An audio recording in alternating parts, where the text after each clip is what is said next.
I always find the transition between an end of a year and a new year really odd, and you can't quite picture what's going to happen in the year of music. Like, there were so many things that happened last year in 2024 that nobody would have predicted, nobody would have seen coming, and it's like you can't quite imagine what's about to happen. There's going to be some big albums, there's going to be some albums that you absolutely love, there's going to be albums that disappoint you, there's going to be major hits that might stick with the world and stand the test of time, but you just don't really know what's gonna happen. Is there gonna be another bloody beef?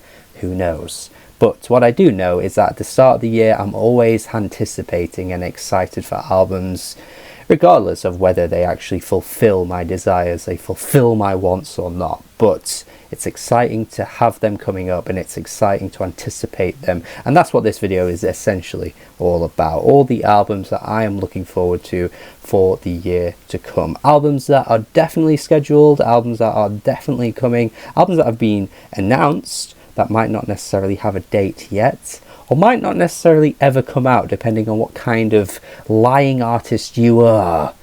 I don't have to name names, you know what I'm talking about. And then there's also albums that I'm hoping will come. They haven't been mentioned yet, but it's like the cycle for an album is kind of rolling. It's like this artist has been quiet for a little while. They're probably going to drop something this year. So I include those as well. So that's essentially the video.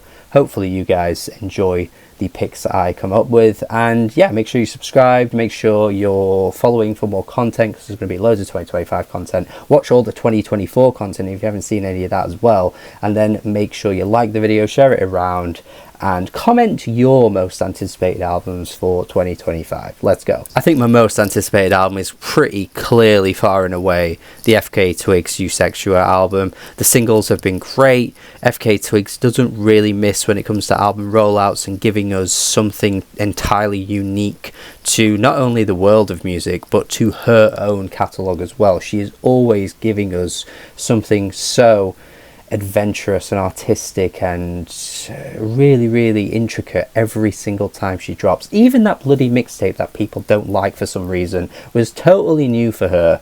Capri Songs, you know, and it brought a different side to her out. It was great, but yeah, it's just almost as if every single time she's able to just craft this new world and feel so unique.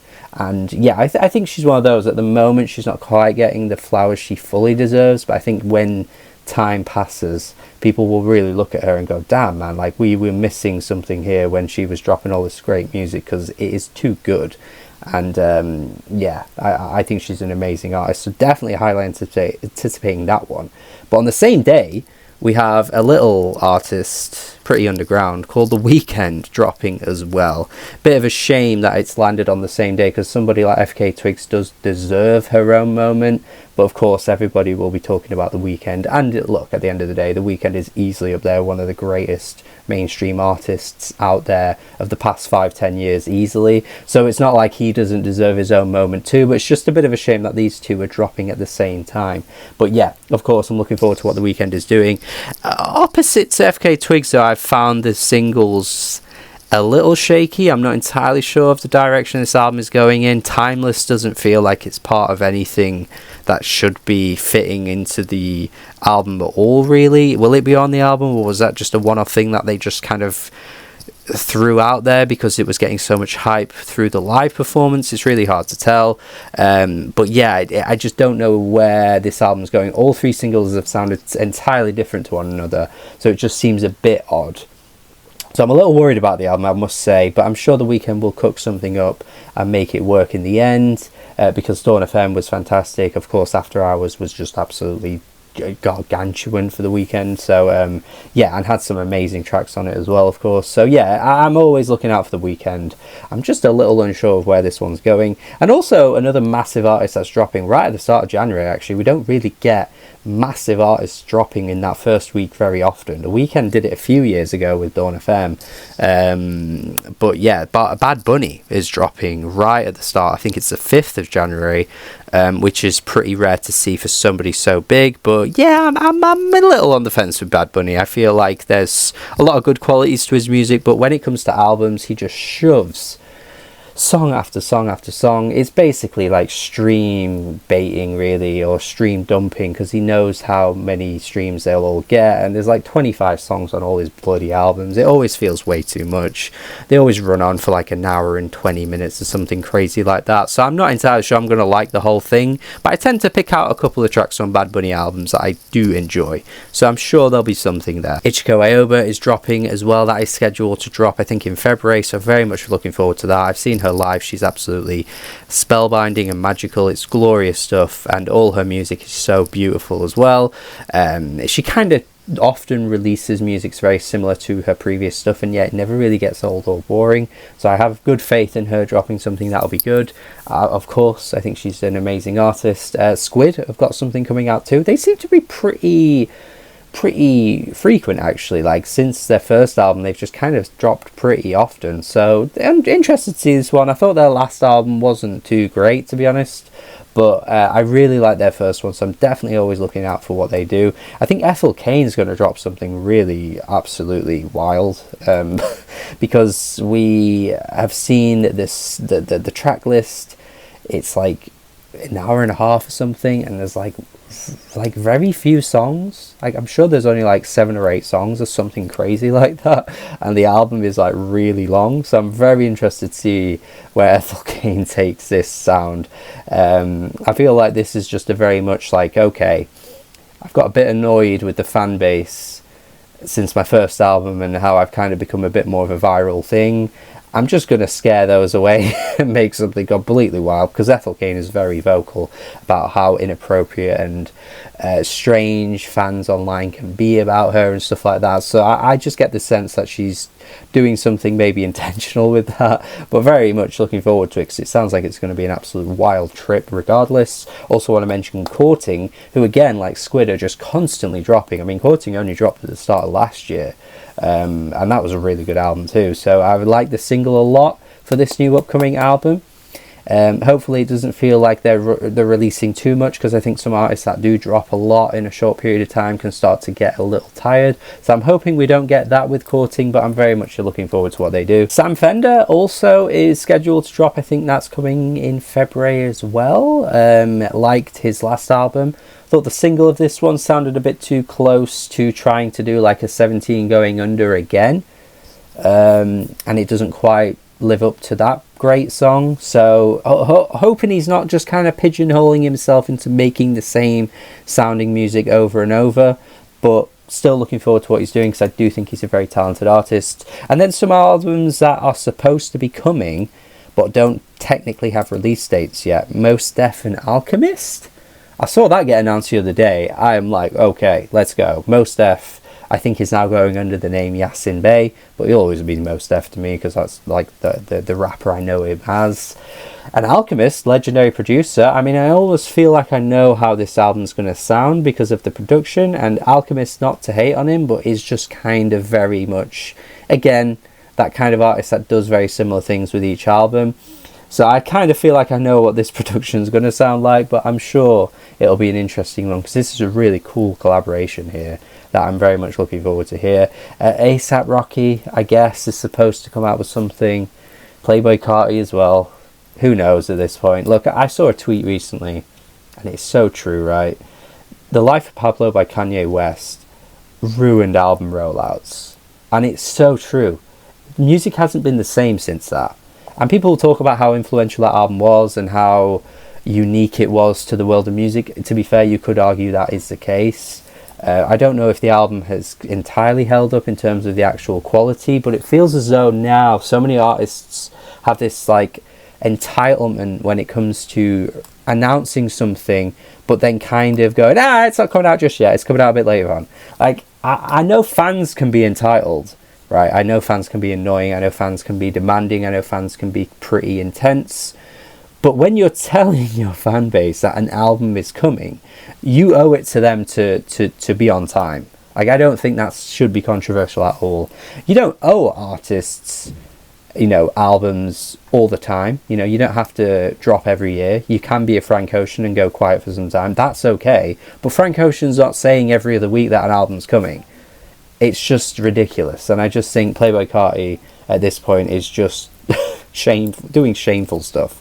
And ASAP Rocky, you could argue as well. It's come a point as well that I'm not even anticipating those albums, to be honest with you. Like, I'm sure they'll be enjoyable when they come out, but I'm not exactly excited for them. I'm just sort of going to go, oh, it's out? Okay, I'll listen to it. Like, it's frustrating to be teased like that over and over again. Lady Gaga, go to her next, who seems to be on the way with something. She's been a bit more vocal recently. Obviously, there was that Disease track that she didn't really promote, and it didn't really stick around in the charts, but it was cool to hear her kind of delve more into her older sounds and give the fans a bit more of like that classic sound that we've known to love her for, and what made her so unique to begin with, because it felt like once you got to like Born This Way and everything after kind of just started to dip and the quality just wasn't really there anymore. So it was good to hear that. So I'm not entirely sure if this is leading on to an album or anything like that, but I'm definitely anticipating whatever she drops.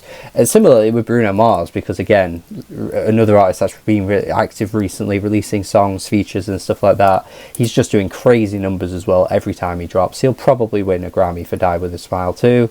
Of course, that's Lady Gaga with him on that track as well, obviously. So yeah, I'm not entirely sure where this is leading to. It doesn't feel like those two songs are going to be part of the same album or anything like that. But yeah, you kind of just have to wonder, is he going to keep that ball rolling and drop an actual album next year? Or this year, in fact, who knows? I don't know. Little Sims is almost definitely dropping very soon too. We just got that new track as well, in case you didn't know. Hello Hi, I think it's called. It sounds like she's going in a bit more of a UK drill sound, which was interesting.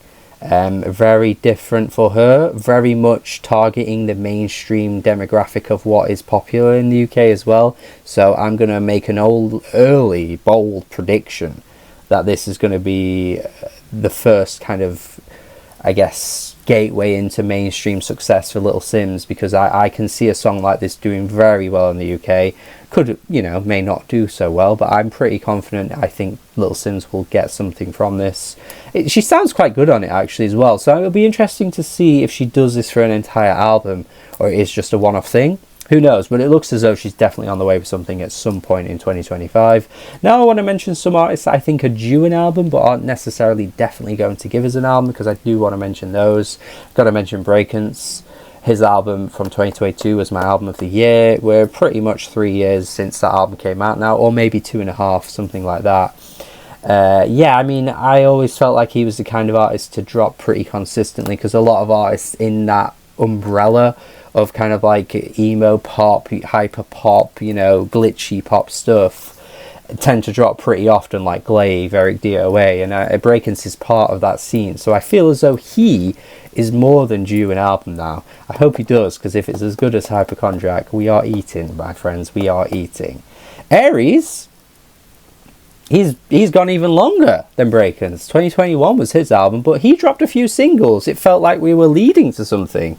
We had Snake Eyes, we had that other track as well, I forgot the name of, but that was pretty good too. Yeah, I mean, surely something's coming for Aries. It's been a long time. It felt like we were rolling out a new album. I don't know, man. He didn't announce anything, so he's not doing a Playboy Carti or anything like that.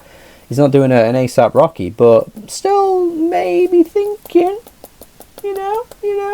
But I mentioned Hachi too. Been a couple of years since we got something from her. In fact, 2022 again for her. So that's been like, coming up to 3 years? There was that deluxe with some extra bonus tracks and stuff like that, but that's not quite the same. I feel like we could be getting something from Hachi this year. She had a successful song on that. I think is it Heartstopper that she had a song that... Is it that show? I think maybe. Anyway, she had a song that got a little bit viral attention through a TV show. So, maybe the ball's rolling a bit for her. She's starting to got a bit of a bigger fan base. Would love to see her drop. We might be getting something from Kate Bush. She's been very active recently and has very much insinuated that there is something on the way. Kate Bush, in 2025, just when you think somebody is finished or is done for their career, they've got another one in them. They're coming back, baby. And I think Kate Bush is very much looking like she wouldn't usually be this loud and busy. She tends to live a quiet life, but this looks like there is something on the way. She did mention about AI being a part of it. I don't really know. I know some artists have started to use AI in their music. It comes with mixed results, and I don't necessarily think it's an inherently bad thing to use. I think it has been used badly. That's definitely true. But I'm a little bit worried. I think especially when it's like an older person of a previous generation trying to make commentary on AI, I think it can look a little out of touch. I don't want to dismiss Kate Bush before she's even started, but I'm a little bit worried about her mentioning that. I hope the music's going to be great though. But yeah, just a little tentative with that one, depending on what she's going to do in regards to making the album, in regards to AI, obviously. So yeah, maybe keep one eye open with that one. But yeah, also Tori Amos, again, being very active recently, very much implying that there's something on the way. She did that interview with Rick Beato, who is like a huge YouTuber, so that got a lot of views for her. So it seems as though like Tori Amos is very much on the way with something as well. Again, it's been about 4 years since her last one too. She's been pretty active since the start of her career. She isn't talked about as much now though with her music, but her music last album was good. She's still good, so definitely looking forward to that. Rosalia maybe could drop something this year. That's also been an artist that's been quiet for a few years now. Feels as though she could take the world by storm. I feel like she's just kind of on the cusp of just being the next biggest thing. She's pretty huge as she is already, but I feel like having like a top 10 hit is like on the cards for her anytime soon. So I feel like that could happen for her this year. Caroline Polachek, I mean, let's not forget, so many of those songs from her last album were sporadically released from like 2021 all the way up until 2023. So I pretty much would be confident she could drop something this year, because who knows with her, she's dropped a deluxe in 2024. Yeah, I feel like she could easily cook up something, even if she does the same thing again where she just sporadically drops singles. I feel as though we could be getting something like that in 2025 from her. Pink Pantheress is the type of artist I think is just going to be pretty consistent and frequent with her releases. I wouldn't be surprised if she drops something this year. I'd love to see it as well. I think her music is really catchy, really earwormy. I think there's a lot going on there that is really fun and enjoyable. Would love to see her drop something this year. I want to mention Emily Steinwall as well. I feel like Emily Steinwall is out here potentially teasing something. She's probably the smallest by a large margin artist on this list, the least recognizable. But let me tell you, man, her album in 2021, oh, if you know, you know. That album was incredible, man. And would love to see more music from her. And I'm going to leave it there. I could go on and on and on all day. I could mention friggin' Frank Ocean, as I already have in the video. I say him every time on these anticipated lists, okay? I've had a YouTube channel since 2017. Every year since I've mentioned him in these videos. He hasn't dropped since, alright guys? It's unlikely that we're going to get anything from him. And I could keep going on and on with all kinds of different artists, but I'm just going to leave it there. We know that there'll be plenty of announcements as the year goes on. There'll be some surprise drops. There'll be some scheduled drops that, you know, take the world by storm.